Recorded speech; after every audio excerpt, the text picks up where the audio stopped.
بسم الله الرحمن الرحيم. الحمد لله الذي هدانا لهذا وما كنا لنهتدي لولا أن هدانا الله.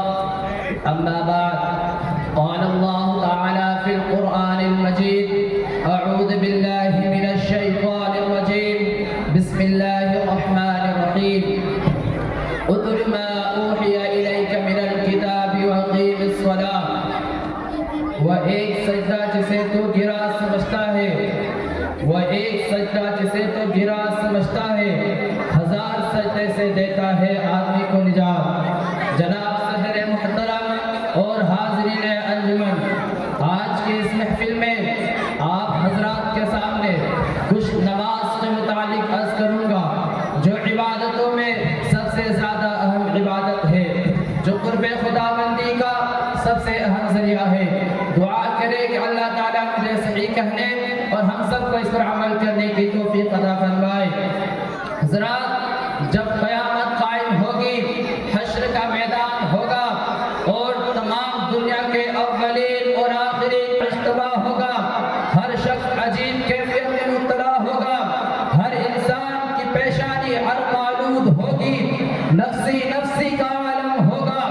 قرآن اس کا نقشہ عجیب انداز اور اچھوتے در سے کھینچا ہے۔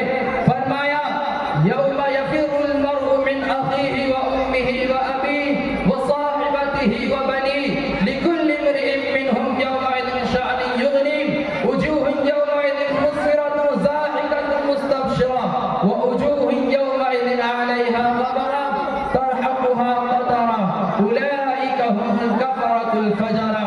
یعنی وہ دن ایسا ہوگا جس دن بھائی بھائی سے جدا ہوگا، بیٹی ماں سے بھاگے گی، باپ بیٹے سے نفرت کرے گا، شوہر بیوی سے الگ تھلگ ہوگا، بیوی اپنے شوہر سے کوسوں دور بھاگے گی۔ بس اس دن ہر انسان میں ایک شان بے نیاز ہوگی، اگر اس دن ہر انسان میں ایک شان بے نیاز ہوگی، ہر شخص بے چینی و گھبراہٹ کے عالم میں مبتلا ہوگا۔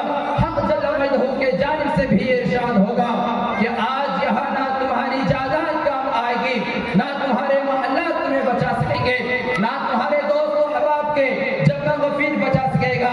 آج تو صرف و صرف تمہارا اعمال کام آئے گا، تمہاری دیانت و امانت، تمہاری صداقت و روحانیت تمہیں اس کی یوم الجزا سے بچا سکے گی۔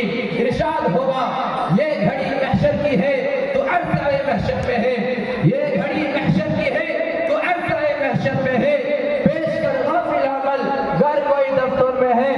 دوستو، ان تمام اعمال میں سے بھی سب سے پہلے نماز کا سوال کیا جائے گا، پوچھا جائے گا: ہم نے تمہیں تندرستی و صحت عطا کی تھی، تم نے اسے نماز کے لیے استعمال کیا نہیں کیا؟ روزے محشر جا گداز بوت اولین پرشش نماز بوت۔ یقیناً نماز ایک اہم ترین عبادت اور دین کا ہم ستون ہے۔ ایک حدیث میں نبی کریم صلی اللہ علیہ وسلم نے ارشاد فرمایا ہے: نماز دین کا ستون ہے۔ جس نے نماز کو قائم کیا اس نے دین کو قائم رکھا، جس نے نماز کی پرواہ نہ کی وہ دین سے بے پرواہ ہو گیا۔ کفر اور اسلام کے درمیان نمازی حد فاصل ہے۔ حضرات، نماز کی اہمیت کا اندازہ اس بات سے بھی لگایا جا سکتا ہے کہ بیماری میں بھی نماز معاف نہیں ہے۔ اگر کوئی شخص کھڑے ہو کر نماز نہیں پڑھ سکتا تو بیٹھے بیٹھے ہی نماز ادا کر لے، اگر بیٹھ کر نماز نہیں پڑھ سکتا تو لیٹے لیٹے نماز ادا کرے۔ نماز کسی بھی صورت میں معاف نہیں ہو سکتی۔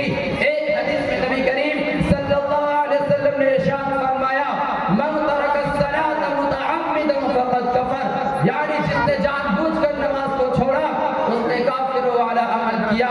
گویا نماز کفر و اسلام کے درمیان میں ایک آڑ ہے۔ اگر کوئی شخص نماز چھوڑتا ہے تو اس آگ کو ختم کر دیتا ہے۔ نماز ایک نور ہے، اس سے دل کو روشنی ملتی ہے، اس سے ٹھنڈک حاصل ہوتی ہے، سکون و اطمینان میسر ہوتا ہے۔ فرمایا تاجدار مدینہ محمد رسول اللہ صلی اللہ علیہ وسلم نے: قرۃ عینی فی الصلاۃ، میری آنکھوں کی ٹھنڈک نماز میں ہے۔ چنانچہ نبی کریم صلی اللہ علیہ وسلم نے اپنی مبارک زندگی کے آخری لمحے تک نماز کا اہتمام فرمایا اور صحابہ کرام کو مرد ہو یا عورت، جوان ہو یا بوڑھا، سب کو نماز کا پابند بنایا اور زندگی کے آخری سانس تک اہتمام کرنے کی